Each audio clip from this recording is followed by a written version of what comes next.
সানোরা গ্রামের পৌষ সংক্রান্তি মেলা কেবল একটি বাজার নয়, এটি ওই অঞ্চলের মানুষের প্রাণের উৎসব। ঢাকা জেলার ধামরাই থানায় সানোরা ইউনিয়নে সানোরা গ্রামে শুরু হয়েছে পৌষ সংক্রান্ত উপলক্ষে একদিনব্যাপী মেলা।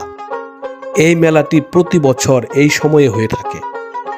পৌষের হাড় কাঁপানো শীত আর কুয়াশার চাদরে ঢাকা এই সানোরা গ্রাম, কিন্তু কনকনে ঠান্ডাতেও গ্রামের মানুষের চোখে মুখে আজ এক অদ্ভুত উত্তাপ। কারণ আজ পৌষ সংক্রান্তি আর সানোরা বিলের ধারে বসেছে বহু প্রতীক্ষিত পৌষ মেলা। সকাল থেকেই সানোরা গ্রামে সাজ রব। উঠোনে আলপনা দেওয়া শেষ করে গৃহিণীরা ব্যস্ত হয়ে পড়েছেন চালের গুঁড়ি আর গুড় দিয়ে পিঠা বানাতে। ভাপা পিঠা, পাটিসাপটা আর দুধ পুলির গন্ধে মোমো করছে সারা গ্রাম। কিন্তু ছোটদের মন পড়ে আছে ওই মেলা প্রাঙ্গণে। মেলায় ঢুকতেই দুই পাশে পেঁয়াজির পসরা সাজিয়ে বসে আছেন দোকানিরা। সানোরার কুমোরপাড়ার তৈরি মাটির ঘোড়া আর টেপা পুতুল এই মেলার প্রধান আকর্ষণ।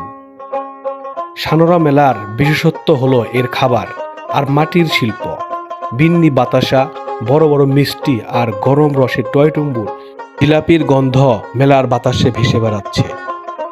হাতের তৈরি নকশি পিঠা বানিয়ে মহিলারা ডালি সাজিয়ে বসে আছেন এই মেলাতে।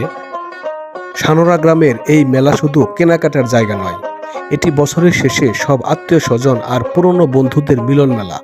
আগামী 1 বছর আবার এই দিনের জন্যই